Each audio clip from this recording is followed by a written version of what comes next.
RPG Maker is one of the most basic game makers you can get. It holds your hand the entire way through with tons of limitations and an overly friendly user interface. I personally like to call it my first game maker. After trying it out several times, I concluded that no game could be all that good. As Tech Gamer thought otherwise. When I asked him for a game that I could play for Halloween that wasn't too scary, he gave me the link to a game that was made in RPG Maker 2000.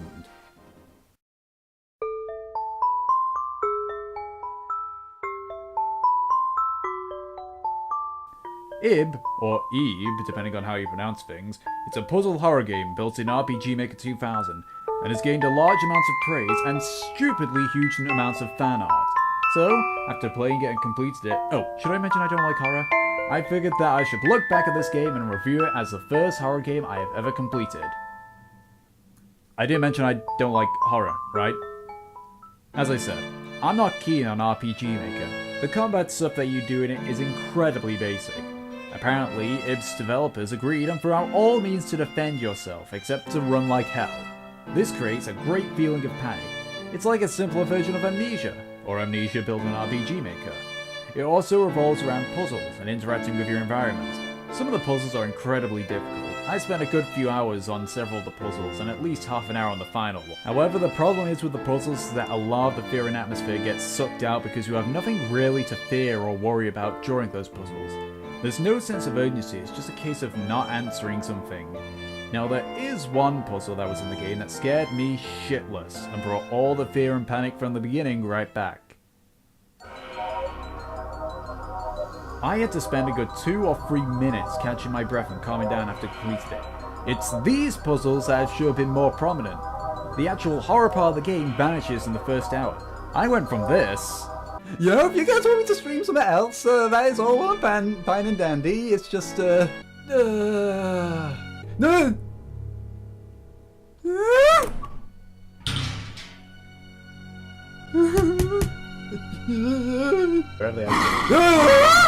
Really don't want to do this. Run. Okay. to this. Too late, unfortunately. It was fabulous! Outside of that though, it has a very solid gameplay and it works surprisingly well. I give the gameplay an 8 out of 10.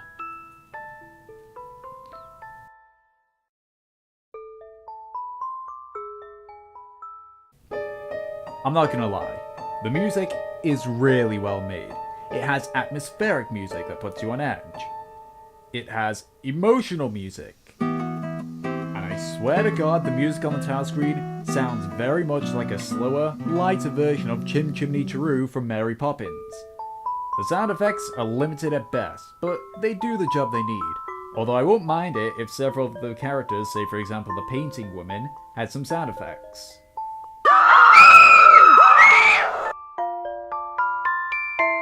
I give the sound and music a 7 out of 10.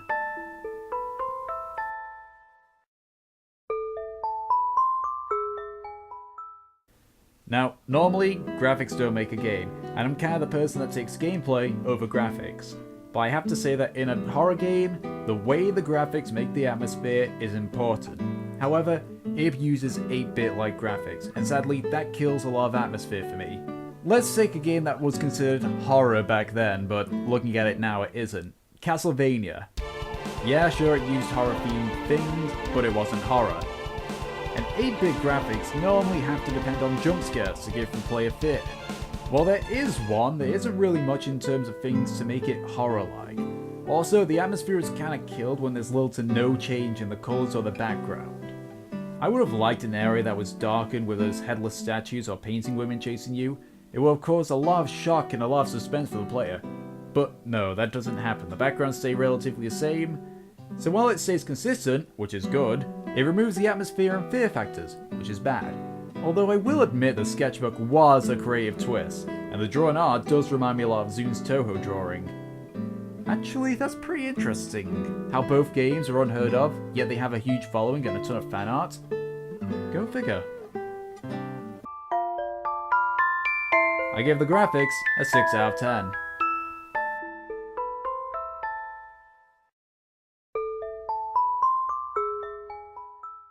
Ib to me felt like it had a rather make-your-own kind of story. We don't know how or why Gary and Ib are chosen to go into the painting world. We don't know why the world exists, and we don't know why Mary isn't like the normal women paintings. Because of this, there's quite a few holes in the story that I assume you need to think for yourself. So, here's my spin on it. Long ago, the great artist Gurentan had a daughter, a girl called Mary. However, events in Gurentan's past had caused his mind to become warped and insane. As a result, he held Mary in his basement, using a palette knife to draw blood from her to use in his paintings.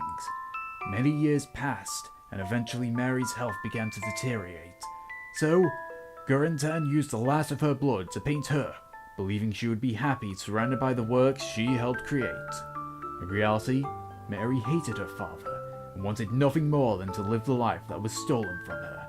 She learnt early on that due to her father using her blood in his paintings, she was able to create a world surrounded by these paintings, and so she began her plan to return to the real world. Using her father's sculpture, the embodiment of spirit, she realized after experimenting with several dolls that she can trap souls in roses. In the event that the rose loses all of its petals, the soul becomes lost, and the person is bound to the painting world forever. Realizing that if a human soul was trapped in the painting world, it would allow her to replace that person in the real world. Realizing she finally had a means to escape the world that she lived in, she reached out to two potential candidates, a young girl named Ib and a cowardly teenage/adult boy named Gary, and brought them into the painting world to enact her plan. That's about the story I made for it. The characters have little to no backstory. Although from what I learned from Gary, he is actually quite a lot like me. He's tall, like me. Thin, like me. A coward, like me. But will do dangerous stuff and be courageous if it means protecting those he cares about, like me. The only difference is that he has blue hair and I have very dark blonde hair. In fact, you know what? The track that plays when he does something brave? I am totally stealing that and making that my normal theme. Ego Trip no Jitsu! At the same time though, it doesn't make the story suck or anything. I would just prefer some good backstory and character development. Still, I give the story a 7 out of 10.